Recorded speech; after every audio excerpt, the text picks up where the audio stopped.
आज से लॉकडाउन का अगला चरण शुरू हो रहा है और केंद्र सरकार ने अपनी गाइडलाइंस भेजी हैं। केंद्र सरकार की गाइडलाइंस के मुताबिक जो केंद्र सरकार ने उसमें ढील देने के निर्णय लिए हैं, उसके मुताबिक दिल्ली सरकार ने ये निर्णय लिए हैं। अभी तक जितनी चीज़ें खोली जा चुकी हैं वो खुली रहेंगी। इसके अलावा बार्बर और सैलून की दुकानें खोलने का निर्णय लिया गया है। स्पा नहीं खोला जाएगा, अभी केवल बार्बर और सैलून की दुकानें खोली जा रही हैं। ऑटो, ई रिक्शा, ये जितने ग्रामीण सेवा, ये जितने व्हीकल्स हैं, इसमें एक दिक्कत आ रही थी। मान लीजिए हमने कहा भी ऑटो में एक ही सवारी चलेगी एक बार में। अब एक परिवार से पति, पत्नी और एक बच्चा अगर घर से निकले तो अब वो पति अलग ऑटो में बैठेगा, पत्नी अलग ऑटो में और बच्चा अलग ऑटो में। इसकी वजह से कई जगह से सुझाव आए थे कि ये थोड़ा सा इम्प्रैक्टिकल हो रहा है। तो चूंकि केंद्र सरकार ने भी इसके ऊपर कोई रेस्ट्रिक्शन नहीं रखा है, तो इस किस्म के रेस्ट्रिक्शन हम भी हटा रहे हैं। केंद्र सरकार ने निर्णय लिया है कि रात को 9 बजे से सुबह 5 बजे तक एसेंशियल सर्विसेज को छोड़ के बाहर कोई नहीं निकलेगा। दिल्ली सरकार भी वो निर्णय लागू करने जा रही है। अभी तक ये था कि 4 व्हीलर्स में केवल ड्राइवर के अलावा 2 लोग बैठेंगे और स्कूटर पे पीछे कोई सवारी नहीं बैठेगी। लेकिन केंद्र सरकार ने अब इसको हटा दिया है, इस कंडीशन को। तो दिल्ली सरकार भी केंद्र सरकार के निर्णय के अनुसार उसको हटा रही है। मार्केट्स में अभी तक हम लोगों ने ऑड इवन लागू किया था कि एक दिन ऑड दुकानें खुलेंगी, एक दिन इवन दुकानें। केंद्र सरकार के गाइडलाइंस में इस तरह की कोई कंडीशन नहीं है, तो अब मार्केट्स में सभी दुकानें खुलेंगी। पिछली बार केंद्र सरकार ने कहा था कि इंडस्ट्रियल एरिया में स्टैगर्ड टाइमिंग्स लागू किए जाएंगे, तो हमने भी उसी के हिसाब से स्टैगर्ड टाइमिंग्स किए थे। लेकिन अब केंद्र सरकार ने वो निर्णय हटा दिया, तो दिल्ली में भी इंडस्ट्रीज, अब सारी इंडस्ट्रीज खुल सकेंगी।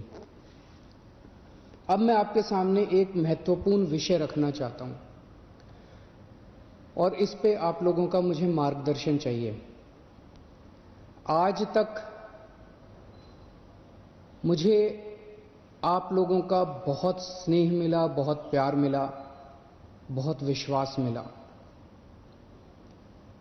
और उसी के भरोसे आज जितने काम हम लोग कर पा रहे हैं, आपके विश्वास और आपके स्नेह की वजह से ये सारे काम, दिल्ली के अंदर इतने सारे काम हो पा रहे हैं।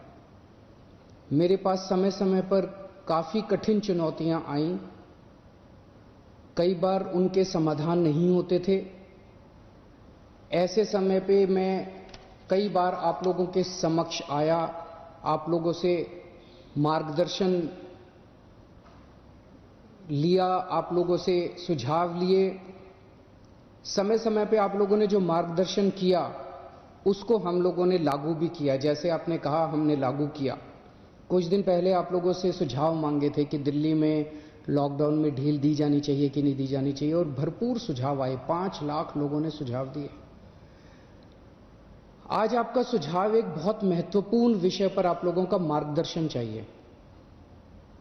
क्या दिल्ली के बॉर्डर्स को खोला जाए? एक बार तो आपको लगेगा कि ये क्या पूछ रहा हूं मैं। इसका एक इंपॉर्टेंट एस्पेक्ट है, दिल्ली के अंदर कोरोना के केसेस काफी बढ़ रहे हैं। रोज हम देखते हैं कि दिल्ली में कोरोना के केसेस बढ़ते जा रहे हैं।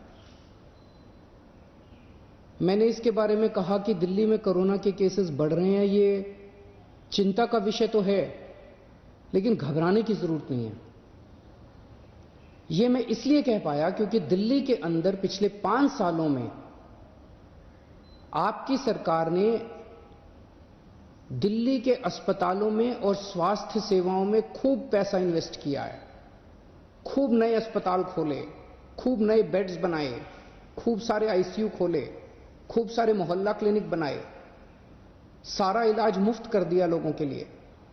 पिछले 5 सालों के अंदर दिल्ली के अंदर अभूतपूर्व विकास हुआ है दिल्ली की स्वास्थ्य सेवाओं में। आज उसी की वजह से, जब कोरोना की महामारी की वजह से देश के और दुनिया के कई हिस्सों के अंदर उनकी स्वास्थ्य सेवाएं बिल्कुल ध्वस्त हो गई, कोलैप्स कर गई, आज दिल्ली में बढ़ते हुए केसेस के बावजूद आपका मुख्यमंत्री आपको विश्वास दिलाता है कि अगर आपके घर में कोरोना हो गया तो चिंता मत करना, आपके लिए बेड है, हमने आपके लिए बेड का इंतजाम कर लिया है। पिछले हफ्ते जब मैंने आप लोगों से बात की थी, अभी कुछ दिन पहले, मैंने आपको कहा था कि आज की, उस दिन मैंने कहा था 3-4 दिन पहले कि आज की डेट में दिल्ली में 2100 मरीज हैं, लेकिन 6600 बेड का इंतजाम है। और ये 9,500, 5 जून तक 9,500 बेड्स का इंतजाम हो जाएगा, 9,500 बेड्स। जबकि आज की डेट में मेरे ख्याल से 2300-2400 पेशेंट्स हैं आज। तो 2300-2400 पेशेंट्स के अगेंस्ट में हमारे 9,500 बेड्स का इंतजाम होगा। ये कौन से अस्पताल में कितने बेड खाली हैं, कितने वेंटिलेटर खाली हैं, एक तो है कि मैं वैसी हवा में बात कर लूं, लेकिन अब आपको ऐप के जरिए भी ये पता चल जाएगा। ऐप तैयार हो चुका है, उसको कल लॉन्च कर रहे हैं, कल सुबह उसको लॉन्च करेंगे। आप उस ऐप को डाउनलोड कर लेना और आपको पता चल जाएगा कि किस अस्पताल के अंदर कितने बेड खाली हैं। और अगर आपके घर में कोरोना हो तो आप वहां जा सकते हैं। लेकिन अगर हमने बॉर्डर्स खोल दिए तो पूरे देश भर से लोग दिल्ली इलाज कराने के लिए आते हैं। क्यों आते हैं? 2 कारणों से दिल्ली आते हैं।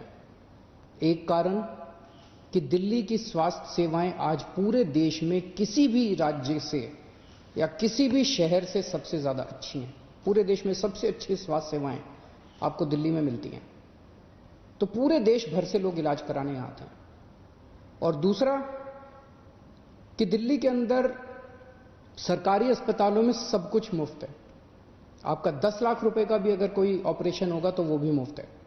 तो पूरे देश भर से लोग यहां इलाज कराने आते हैं। जैसे हम बॉर्डर्स खोलेंगे, देश भर से लोग अपना इलाज कराने के लिए दिल्ली में आएंगे। जो आज मैं आपको कह रहा हूं कि 9,500 बेड्स हम लोगों ने आपके लिए रखे हुए हैं अगर कोरोना हो जाता है, जबकि आज दिल्ली में केवल 2300 पेशेंट्स हैं। ये बेड्स तो 2 दिन के अंदर भर जाएंगे अगर पूरे देश भर से लोग दिल्ली के अंदर आ गए तो। हमें क्या करना चाहिए? क्या बॉर्डर्स खोलने चाहिए या नहीं खोलने चाहिए?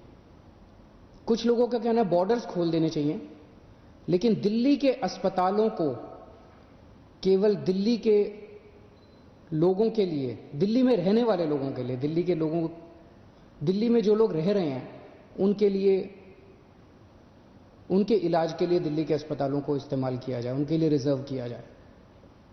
लेकिन दिल्ली तो दिल वालों की है, दिल्ली तो सबकी है, दिल्ली तो देश की राजधानी है।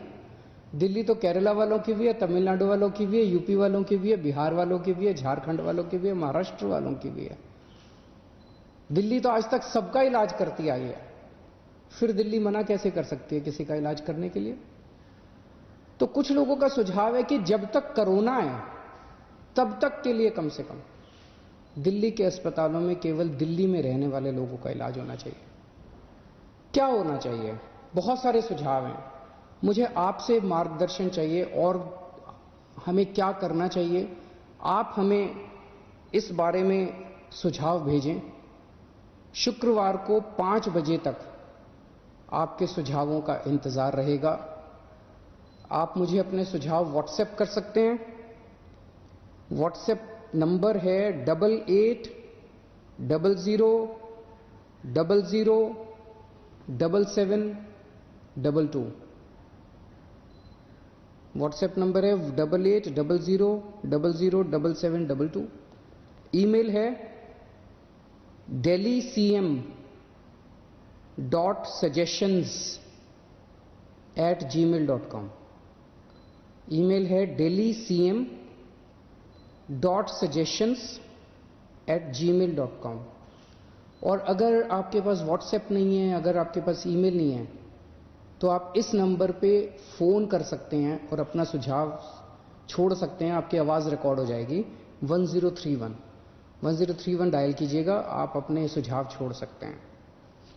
फिलहाल 1 हफ्ते के लिए हम दिल्ली के बॉर्डर सील कर रहे हैं। एसेंशियल सर्विसेज जारी रहेंगी। सरकारी ऑफिसर्स जो हैं वो आई कार्ड के बेसिस पे आ जा सकेंगे, पास लेकर आया जाया जा सकेगा। तो फिलहाल 1 हफ्ते के लिए हम अपने बॉर्डर सील कर रहे हैं। उसके बाद जो सुझाव आएंगे, जो आप मार्गदर्शन करेंगे, जो आप जैसा कहेंगे, सभी के सुझावों के आधार के ऊपर हम एक्सपर्ट से भी बात करेंगे और भी बहुत सारे लोगों से बात करेंगे। उसके आधार पर अगले हफ्ते फिर इसके बारे में एक ठोस निर्णय ले पाएंगे। नमस्कार।